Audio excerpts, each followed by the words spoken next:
uma impressão ótima de um candidato cheio de vida, cheio de ideias, cheio de sonhos. O Brasil precisa um pouco disso também, Lazier. Alguém que tenha a coragem que ele tem para dizer algumas verdades. E tem mocidade e tem saúde, né?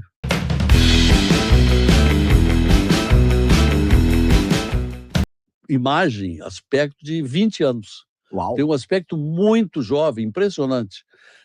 É um ativista, empresário, músico, político, reconhecido principalmente como um dos fundadores e coordenadores do Movimento Brasil Livre, o MBL, que atuou fortemente no impeachment da ex-presidente Dilma. Hoje se posiciona como um nome da nova direita, com forte atuação voltada ao público jovem e pautas liberais. É crítico ácido tanto de Lula quanto de Bolsonaro. Pertence ao partido Missão, que foi aprovado pelo TSE em novembro do ano passado. Seja bem-vindo, Renan. Gostaríamos de ouvir desde logo a sua palavra sobre as pesquisas. Algum tempo atrás você estava lá distante, mas está se aproximando muito de candidatos como Caiado e o Zema. Bom dia.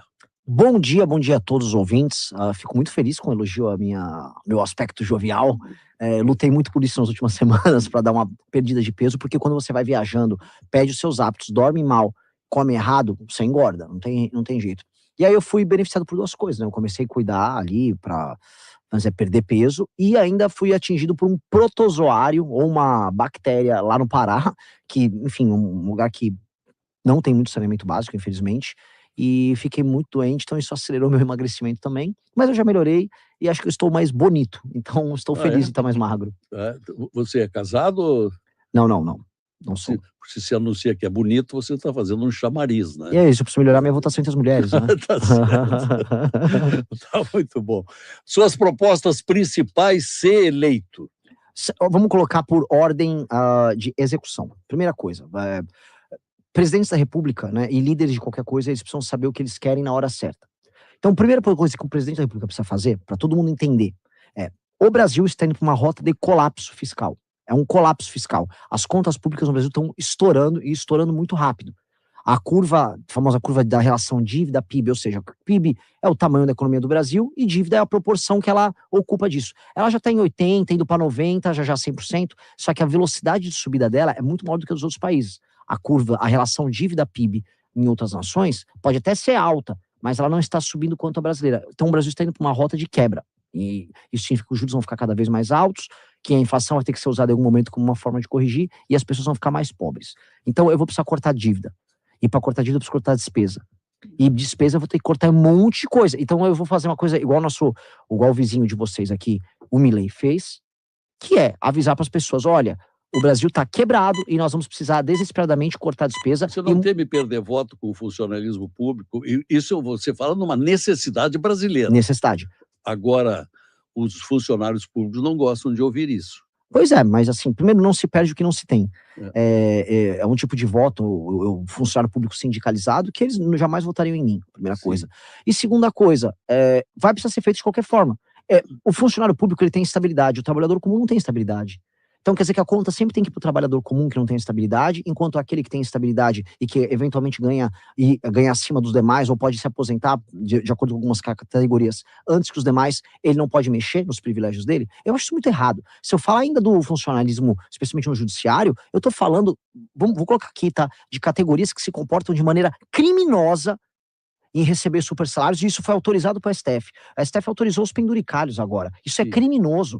Num país que as pessoas não estão conseguindo mais comer carne, o cara fala: não, o promotor pode receber 100 mil reais no mês. Como é que vai enfrentar esse Supremo Tribunal Federal, que se tornou um tribunal político e ativista, não um tribunal judicial? Eu posso emendar já, porque eu não terminei a primeira pergunta, porque a primeira reforma fiscal que eu comentei, que vai cortar despesas, e essas despesas vão influir no judiciário. E isso vai me dar calma, por isso que esse é o ponto. Eu preciso gerar uma calma econômica no Brasil, que é fazer um corte de despesas, aí os mercados vão olhar: o Brasil vai conseguir pagar suas contas. Calma em quanto tempo, Renan? Eu preciso fazer na transição, eu preciso fazer esse ano. Eu ganhei a eleição, não vou nem fazer festa. Eu já vou lá para Brasília, eu já vou montar o governo de transição na hora, vou chamar os presidentes dos partidos e falar: preciso passar essa PEC agora, o país quebra. E já vou negociar, eu vou gastar o capital político da minha vitória inteiro para passar essa reforma fiscal. É o contrário da PEC e da gastança. É o contrário, eu vou fazer o oposto.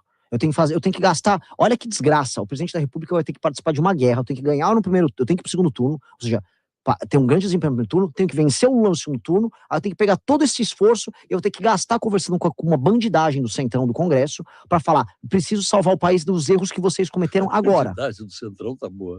Mas é isso que eu vou ter que fazer, até porque tem um ponto, Tem que enfrentar isso. Vou. Mas sabe quem é o maior inimigo nosso? Eu vou botar aqui, porque assim, a gente tem que ser honesto com quem tá nos ouvindo. O maior inimigo da gente nessa hora vai ser a própria população, que votou em um monte de ladrão. Votou um monte de ladrão para colocar no Congresso na última eleição e vai votar novamente agora. Vou repetir, o povo, de maneira consciente, vai na urna e vai votar em um monte de ladrão. E não tô falando em meio ladrão, tô falando em muito ladrão. Tô falando dos oligarcas de todas as regiões que tem no Brasil, mas a gente vê muito no Norte e no Nordeste. Vão botar, assim, cara que comprar voto e vão botar o cara lá. E esse cara eu vou ter que sentar com ele, vou ter que negociar com esse bandido, com essas centenas de bandidos que vão ser colocados pela população, e vou ter que convencer todos eles a passarem essa reforma na transição. Passou a reforma na transição, Vai entrar em guerra, mas é uma guerra necessária, precisa muita coragem. Zé Aldo Pinheiro, a sua pergunta? Senador Lazier Martins, antes de mais nada, é uma honra mais uma vez poder participar contigo da entrevista com outro candidato à presidência da República. O Renan, que já historiei no começo, tal qual o meu filho, ele tem o nome porque a mãe dele simpatizava com o Renan Dalzotto, o gaúcho do vôlei. Ele está acenando com a ideia de reproduzir o processo que o Milei fez na Argentina. O Milei reduziu o poder aquisitivo da moeda para controlar a inflação, diminuiu a capacidade das pessoas de comprar, inclusive, remédios. E falo como argentino, cuja família está sofrendo lá. Mas agora ele está colhendo resultados disso. Pretendes passar pelo que ele passou? A situação brasileira não é tão ruim quanto a Argentina. Então, as medidas que nós vamos fazer, elas vão ter uma entrega para as pessoas mais rápida. A Argentina, deixa eu te explicar, é uma economia que está, em termos de decadência, 3, 4 passos à frente da brasileira. É como se a Argentina, que estava na mão agora do Fernandes, antes do Milei entrar, olhasse para o Brasil e falasse, eu sou você amanhã. Então nós temos que evitar chegar naquele passo. E a economia brasileira é muito mais dinâmica, e o mundo depende mais do Brasil, especialmente na produção de commodities, mais do que da Argentina. Portanto, se eu faço uma reforma fiscal rápida, o retorno já é muito mais rápido que o da Argentina. Eu vou dar um exemplo, com uma reforma fiscal eu vou poder fazer os juros caírem. Com os juros caindo e com a necessidade de investimento em infraestrutura que precisa no Brasil, vai chover dólar aqui. E vai chover gente com capacidade investidora colocando obras para rodar, então a gente tem um retorno econômico muito mais rápido. O que eu vou falar para as pessoas, igual o Milei falou, eu vou precisar fazer medidas muito duras, as medidas são duras, vocês vão reclamar no começo, mas o retorno virá. E quando vier o retorno, lembre-se que nós fizemos isso. Porque o povo não é retardado, o povo não é imbecil. Por mais que o povo, como eu disse, vote em ladrão, e o brasileiro é apaixonado em votar em ladrão. Ele não pode ver um ladrão que já sai votando. Esse é um problema, o brasileiro é tarado. Vamos ver um ladrão aí. Então, o que acontece? Eu preciso chegar para esse brasileiro, explicar, mas ele entende, porque ele não é retardado, a seguinte coisa: se você ficar doente, você não vai ficar comendo pipoca e algodão doce. Você fica doente, você vai ter que ir pro hospital e vai tomar remédio. A pessoa sabe disso. Eu tô avisando, a economia tá doente, eu vou precisar tomar um remédio. O remédio é sempre amargo. Só que depois do remédio vem a cura. Você precisa ser curado. Então o que eu tô propondo para as pessoas é não fazer o que os políticos fazem nas eleições, que é falar que fica tranquilo, vai ficar tudo bom, vamos ser felizes. Eu falei, não vai ser feliz rápido, vai demorar um pouquinho. Vai precisar fazer, e foi o que o Milei propôs. Sabe por que o Milei não se queimou com o eleitorado nesse período de 1 ano e meio da transição, em que as pessoas perderam o poder de compra, sofreram? Porque ele avisou que isso ia acontecer. Ele avisou, vai demorar um pouco, confia em mim, vamos tocar o plano. E os argentinos, em grande medida, acreditaram nele. E aí estão começando a ver os primeiros frutos, queda da inflação, um começo do aumento do poder de compra das pessoas. E aí isso começa a apontar um caminho bom. Investimentos externos na Argentina voltaram a acontecer. Agora estão fazendo um dos maiores data centers do mundo na Argentina. E isso já é sintoma de uma nova Argentina que começa a se reconectar com o mundo. Então, eu preciso fazer a mesma coisa aqui. A única diferença, aqui a resposta é muito mais rápida que na Argentina. Você já tem um nome escolhido para ministro da Economia? Não, mas assim, eu não tenho escolhido publicamente, eu já sei quem é e já conversei. Já está conversado? Já. É que agora tudo tem suas etapas. E qual é o perfil? Perfil tem que ser, 1, altamente técnico, 2, tem que ser um perfil, eu não vou trazer para o nosso governo aquela lógica dos medalhões que assumem ministérios e com nome. Eu quero pessoas que estejam conectadas com as novíssimas tecnologias que vão mudar tudo. O mundo agora vai passar por uma revolução nos próximos 10 anos, que é da inteligência artificial. Então, o ministro da Fazenda, ele tem que entender o papel da tecnologia. Tem que ser jovem, entender de tecnologia, ele tem que ter a mesma visão de mundo nossa, ele tem que entender que essas reformas que a gente está defendendo são fundamentais para mudar o Brasil, ele tem que aumentar a credibilidade do Brasil na parte de contas públicas. Este é o perfil. Então, existem algumas pessoas que se encaixam nesse perfil, e eu conversei com elas, e já temos o nome aqui pronto. Escola de Chicago? Pode ser, assim, isso soma, mas não necessariamente é condicionante. A gente tem que entender que a gente, independente da visão deles, que é a visão liberal que a Escola de Chicago tem, nós temos uma visão que precisa ser profundamente brasileira. Eu acredito no papel que o Estado tem na área de investimento. E eu acho que nós vamos precisar aumentar o papel do Estado na hora de investir e o Estado atuar em algumas regiões no Brasil onde não há atividade econômica. Não sou a favor de Sudene, todos aqueles gastos idiotas que a gente teve ao longo do nosso passado, mas eu sou a favor que o Estado atue de maneira inteligente, como ele atuou, por exemplo, na Embraer e com o ITA, criando a indústria aeronáutica no Brasil, como ele atuou com a Embrapa e com as frentes pioneiras, criando o agro exportador que a gente tem. A gente vai ter que fazer alguns elementos do Estado atuando de maneira Você reduziria, Renan, você reduziria os ministérios e privatizaria algumas estatais? Com certeza. Com Isso certeza. vai acontecer. Você fala uma linguagem bem diferente dos demais candidatos, não é? Você é o radical das boas intenções. Uau, adorei o termo. Tocando aquilo que o Brasil precisa de mudanças, um outro estilo de governo. Agora, para isso, você vai precisar contar com um Congresso Nacional que ajude. Esse que está aí hoje não ajuda. Esse Congresso Nacional que está aí não ajuda. Eu estive lá, eu vi de perto. 80% dos políticos do Congresso estão lá para arrumar a sua vida. Exato. 20% estão lá para ajudar o Brasil. Agora, o povo brasileiro, de pouca instrução em grande parte, que não é politizado, será que vai escolher nas eleições de outubro os parlamentares que se adaptem, que se adequem ao seu estilo, se for eleito? Vou ser bem claro, não. Não, né? Não. Vamos ser bem claro. A gente tem que ser. A gente tá, eu não falei que o brasileiro é um corpo doente. Vamos falar do corpo doente? Vai vir eleição e o povo brasileiro vai votar para deputado e para senador em débil mental e ladrão. É isso que o brasileiro vai votar. O Brasil precisa entender assim, quando vai vir uma grande discussão lá no Congresso, vamos supor, vai discutir uma reforma da Previdência, que dos 513 deputados, 20 são capazes de discutir o assunto. E desses 20, pelo menos 10 vão discutir de maneira desonesta. Como faz para identificar que o candidato não é débil mental e ladrão? Se ele sabe falar em público, se ele sabe defender as propostas dele, se as propostas dele fazem sentido, e se ele não está envolvido em escândalo de corrupção e se ele não está no orçamento secreto. Se você conseguir separar isso, você consegue ter ok, esse parlamentar aqui funciona. Hoje você tem, além da bancada dos parlamentares absolutamente corruptos, que são os parlamentares do Centrão, você tem a bancada do like, que aí entra o retardado. Que são, por exemplo, parlamentares. Vou dar um exemplo. A comissão quer chorar e falar: meu país perdeu todo o sentido. Assista uma sessão na TV Câmara da Comissão de Segurança ou da Comissão de Direitos Humanos. Que aí você tem os palhaços de direita e de esquerda que ficam lá gravando vídeo. E na Comissão de Segurança fica um monte de homem de óculos escuros, uns broches de metralhadora. Aí vai lá um petista idiota e os caras só ficam fazendo uma arma e ficam escrevendo: chora petralhada. É sério. Sabe? É sério uma coisa dessas? É pior do que um circo. A gente tá pagando preço astronômico para ter um bobo.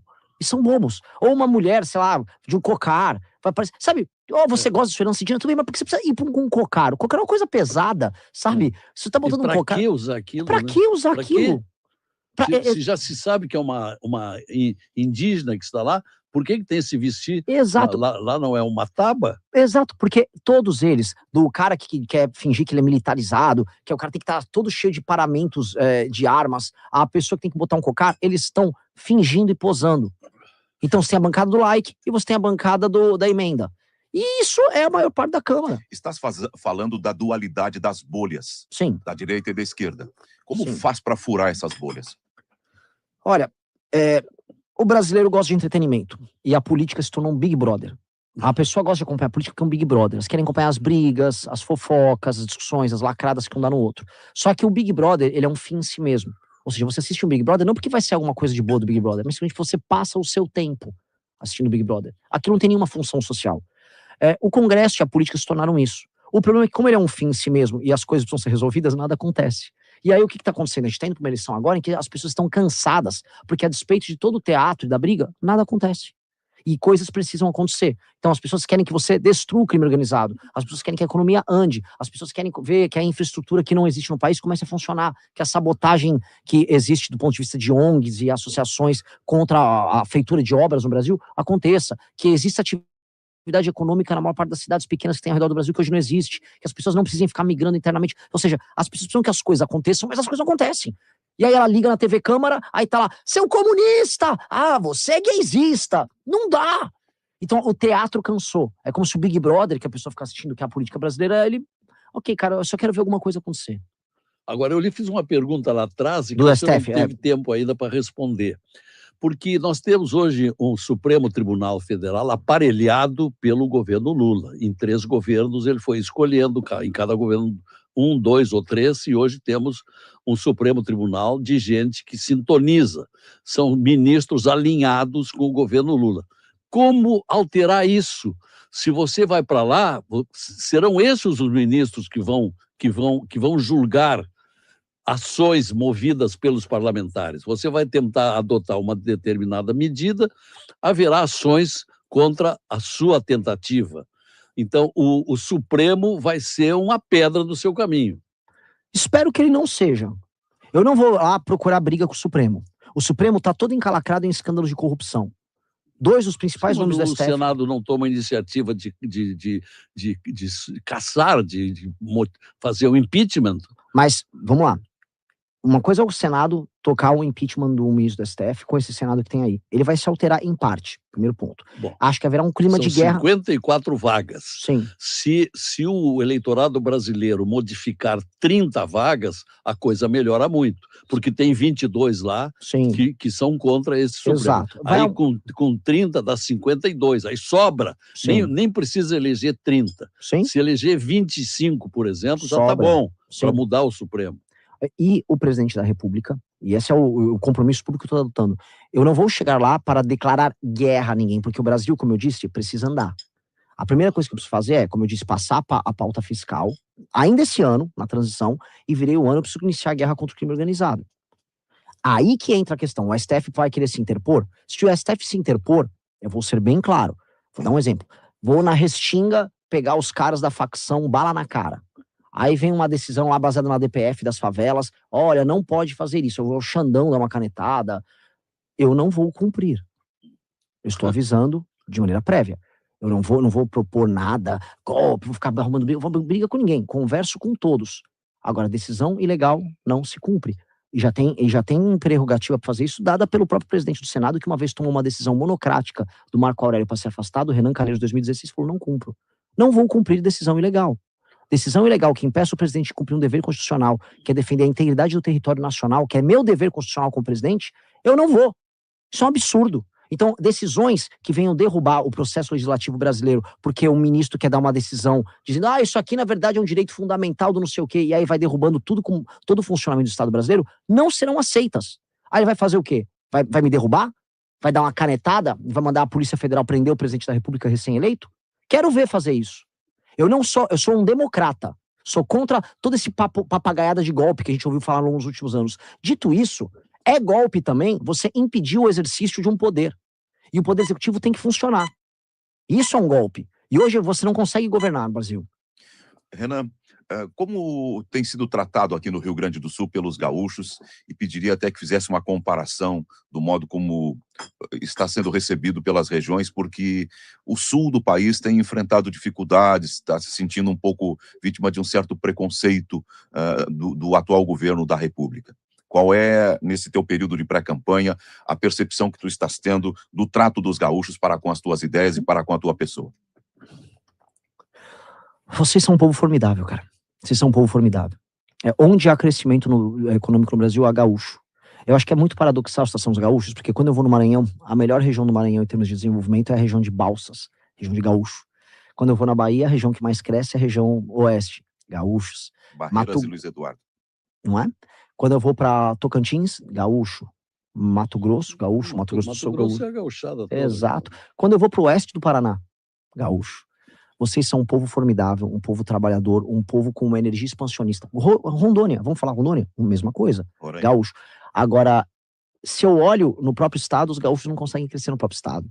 Não tem um paradoxo? Eles são o motor do desenvolvimento de outros estados, e aí, ao mesmo tempo, o próprio estado não funciona. Porque o povo gaúcho tomou decisões muito ruins nas últimas décadas todas, muito parecidas com o do povo da Argentina, de ficar preso em guerras internas, né? Você tem uma versão do peronismo aqui, e vocês têm conflitos internos desde a época dos chimangos e maragatos, essa coisa vem de muito tempo. Então vocês têm aqui, vocês já têm os problemas de vocês, que fazem com que... Temos perdido muitos talentos gente boa que sai daqui e vai para outros estados. Exato. Grande parte aqui para o lado. Santa Catarina, que é o estado que Exatamente. mais cresce, que mais cresce economicamente no país. Exato. E aí vocês ficaram para trás do Paraná e Santa Catarina. Vocês eram o maior e mais importante estado do Sul. Fomos a quarta economia do Brasil. Exato. Hoje a quarta é o Paraná. Então, o que acontece com o Rio Grande do Sul, né?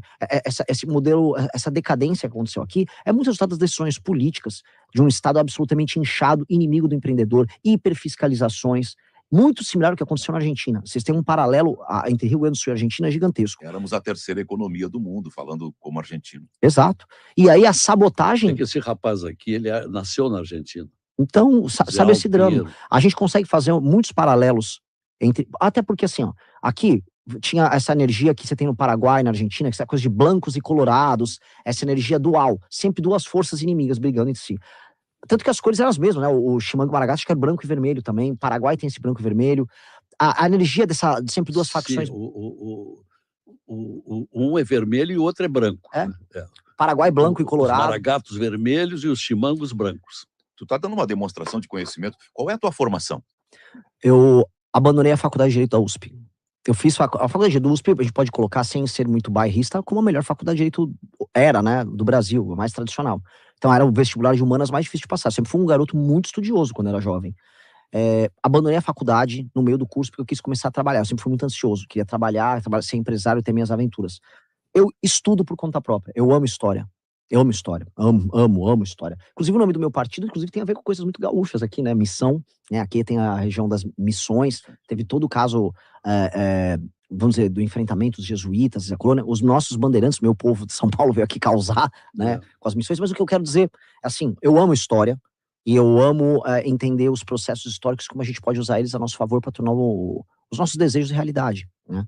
Então, sim, eu gosto disso, e aí eu tô analisando essa alma, esse problema do gaúcho, porque se ainda tiver a italianada que veio pra cá, italiano... Meu avô era um... Alemães e italianos. É que o italiano é mais complicado. O italiano é mais complicado. O italiano é muito sindicalizado. E o italiano que veio pra cá, no começo do século XX, foi o mesmo que veio pra São Paulo, que adora arrumar uma briga. O italiano adora. Foi a mesma coisa pra Argentina. Então esse problema do italiano anarquista, da cultura anarco-sindicalista, veio muito forte. E aí você criou uma cultura de esquerda muito aguerrida, muito briguenta nesses países, que colapsou Rio Grande do Sul, colapsou a Argentina, o Uruguai meio que escapou ali, e eu acho que agora a gente tem que trazer uma cura para isso, porque aqui vocês têm um capital humano muito bom, muita qualidade. Tem que resolver isso, e aí entra o papel do Sul. O Sul é um lugar autônomo e autossuficiente do ponto de vista econômico. Poderia ser mais. E eu falo isso como um paulista. São Paulo é, na prática, o estado mais roubado de todos pelo Pacto Federativo. O governo federal, no PT, ele tem um sistema de relações em que ele precisa, e antigamente eu achava que isso era conversa mole, achava que isso era papo de tiozão do Zap, mas não é. O PT precisa que as pessoas dependam do Estado. É verdade. Então, como vocês são autônomos, o PT tem raiva de não poder controlá-lo, de não poder encilhar vocês. E aí ele vai usar argumentos, vocês são brancos, vocês são racistas, que é o argumento que ele usou sobre os catarinenses, vocês não gostam do povo de não sei o que. Isso é conversa mole. Isso sempre foi conversa mole. E essa conversa mole tem que ser rechaçada. Renan, como é que vai ser o seu debate com o Lula na televisão? Será engraçado. É engraçado. Será engraçado, as pessoas vão se entreter. Não sou um palhaço, mas eu sou, pelo menos, uma pessoa verdadeira. Você então, vai mexer com ele, né? Eu vou lembrar de algumas coisas que ele fez na vida dele. E eu vou ser bem claro sobre essas coisas. Não tem medo de tomar uma cadeirada? Não. Tá lembrando do... Não, eu não acho que ele vai estar... O Lula não tem a energia do Datena pra me dar uma cadeirada. Se for eleito presidente da República, uma situação com a qual tu vai te deparar brevemente. A inviabilidade da Previdência Nacional. O déficit da Previdência só cresce. Como vai resolver isso? Como eu disse, a reforma fiscal que eu pretendo fazer na transição, ela vem embutida nela uma reforma da Previdência, paramétrica. O projeto já está protocolado, inclusive. Vai ter que mexer na Previdência. E vamos ter que mexer nas desigualdades da Previdência. Ficou muito setor de fora da Previdência. Previdência, eu vou te falar outra coisa, renúncias fiscais são problemas gigantescos que não precisa mexer. Previdência... Eu vou te comentar um negócio sobre gaúcho, tá? Vocês perderam um monte de indústria aqui por conta de renúncias fiscais em outros lugares. A indústria calçadista aqui saiu, muita coisa saiu daqui do estado. Você foi para o Ceará, principalmente para Paraíba, né? Eu visitei essas empresas no Ceará, a Grendene, no Ficamos caso. ainda com um quantum bastante bom, mas perdemos muito. Sim. Porque lá a mão de obra era mais barata e os governos estadual e municipal ofereciam muito, e aqui ofereciam um pouco. Uhum. Mas O que nós vamos fazer? Né? A questão toda é que vocês também não tinham como oferecer nada na guerra fiscal, porque vocês começaram a gastar tanto com inchaço da máquina pública, igual a Argentina, que vocês precisam arrecadar no fim do dia, né? São tantas coisas que a gente tem vontade de perguntar, né, Lazier? Quais as tuas propostas para a educação básica e para o ensino superior? Bom, eu já vi, eu até fui cortado pelo Lazier, eu tô falando muito, né? Eu tenho que tentar me enxugar aqui. Não Vamos tem lá. problema. Mas, Lazier, tu tem que ser como tu é. A gente sente necessidade de perguntar. Mas lógico, é que eu tenho que ir rápido, Lazier, porque senão eu começo a falar muito, vocês vão ficar, pô, fica quieto, garoto. Então vamos lá. O que eu preciso? As crianças estão saindo da escola semi-alfabetizadas. Nós temos um problema de alfabetização no ensino básico. E eu vou resolver o problema. O mundo já chegou a testar métodos alternativos de alfabetização de criança. Nós precisamos ter um método que funciona, chama método fônico, obrigatório. Hoje não é obrigatório. Lembra quando o senhor ou você aprenderam a falar, lembra do B, a ba, bebi, bobu, vá, vevi, vovu, lá, leli, lolu? Hoje não é assim. Hoje muitas escolas usam métodos que foram inventados, por exemplo, na Inglaterra, que não, a própria Inglaterra abandonou, Estados Unidos abandonou. O método tem que ser um método fônico. O professor tem que ter autoridade. Repetência de ano tem que ser regra. Não cumpriu a pontuação que você precisa passar de ano, vai repetir de ano. Por quê? Porque senão você não consegue chegar até os 12 anos sabendo ler, escrever e recitar, declamar. Se uma criança não sabe com 12 anos... pode ser reprovado em até 3 matérias e passa adiante. Exato. Você precisa cumprir as matérias para passar de ano. Qual é o teu modelo? É o modelo de Sobral? O modelo de Sobral conta muito, porque é um modelo que estabelece sistemas de incentivo para escolas que têm melhor desempenho. Nós vamos aplicar isso em maneira nacional, com premiação em dinheiro para a escola, em dinheiro para o diretor da escola e em dinheiro para os professores. O professor, comigo, vai ser o seguinte, você vai ter seu salário, eu não vou ficar aumentando automaticamente o salário de todo mundo. Se a sua escola bate uma meta, aí você vai ganhar num ano um baita de um prêmio. Prêmio em grana. Quero interesse pecuniário do professor nisso. Só que não tem que ficar só nele. Um dos problemas, lembra que eu falei, brasileiro gosta de votar mal? Brasileiro, vou perder voto, mas vou ser sincero, o brasileiro não liga para educação.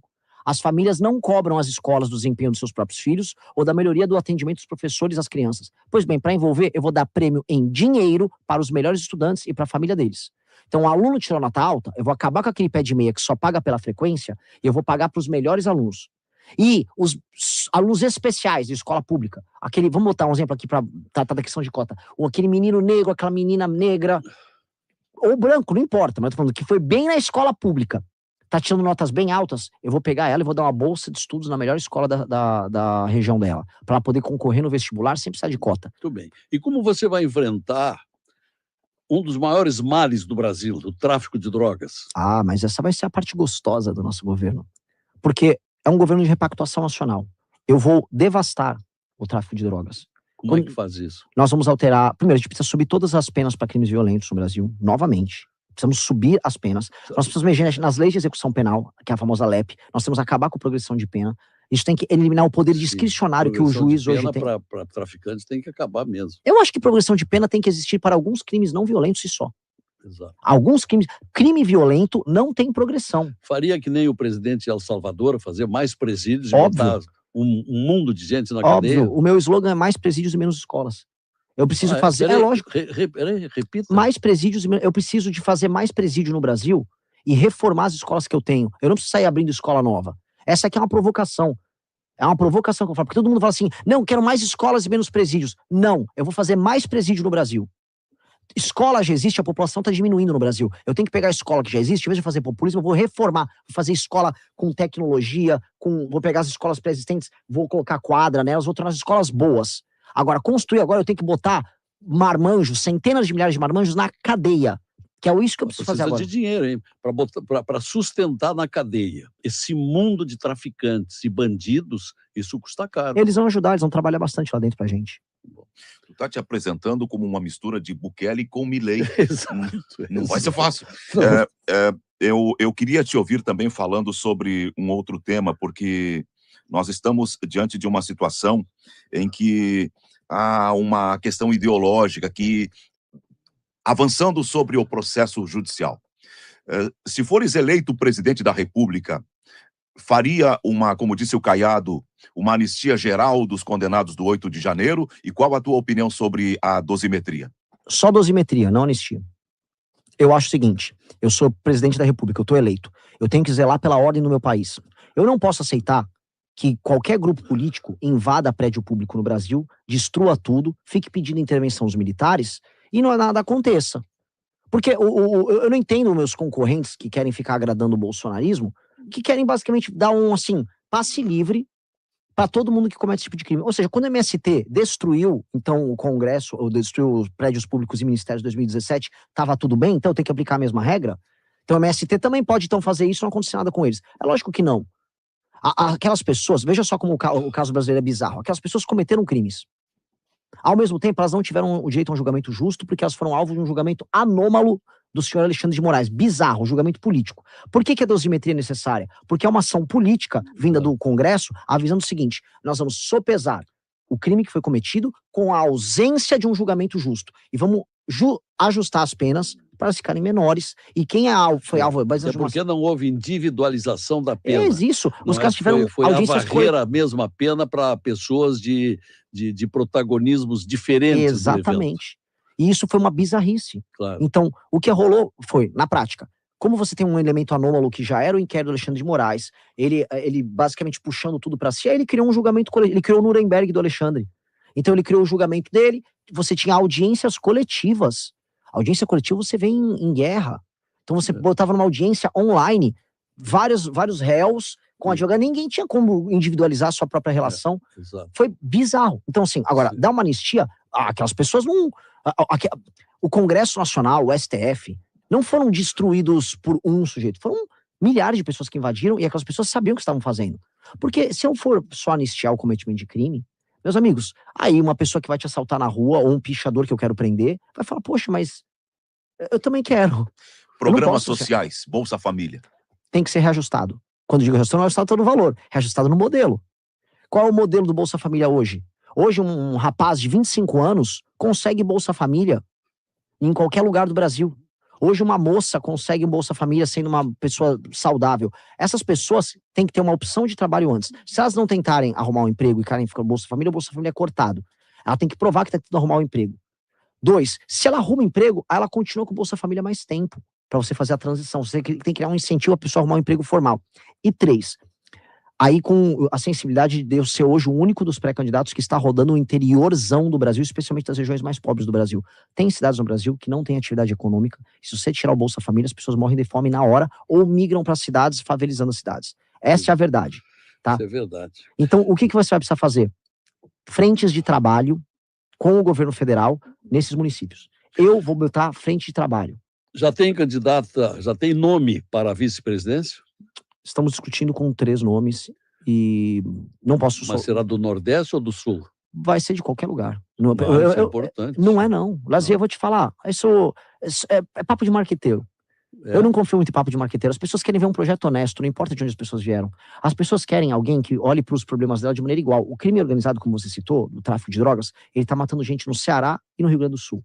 Então, se as pessoas verem que eu trago alguém para cuidar desse tema, não importa se é um gaúcho, se é um paraibano, se é um paulista, as pessoas querem uma solução pro caso. Olha, senhor Renan Santos, você é nascido em São Paulo, né? São Paulo, na Moca, bairro dos italianos. E quais são, não teve cargo público já? Não. Essa pergunta vai ser bombardeada. Hein? Pode bombardear. Eu posso mostrar que a Dilma teve, que o Jânio teve, que o Collor teve, e todos tomaram impeachment. Ela vai ter que fazer um ministério de alta classe. Né? É isso que eu vou fazer, o melhor da história. Muito bem. Então, senhor Renan, vai ficar mais tempo pelo Sul? Vou rodar aqui o nosso grande Rio Grande do Sul, pilchado, vou andar com trajes, tá? Ontem eu fiz tava trajado, já estou com o meu lenço. Já tá com o lenço de gaúcho. Sim, né? mas alguns eventos eu vou botar bombacha. E amarelo, para não ser nem pica-pau, nem... E aí a cor do meu partido. Isso aqui é a cor do meu partido também. Ah, é? E aqui eu tô com das tramas tradicionais, que é a cobra. Quais são as cidades que vai fazer? A gente vai fazer Caxias, a gente vai fazer Santa Cruz, né? Chega aí, Santa Maria? Não vamos Santa Maria, vamos fazer... A gente vai passar em Canoas. Então, vai com italianos em Caxias e com alemães em Santa Cruz. Exato. Vamos comer cuca com os alemães e vamos comer galeto com os italianos. Perfeito.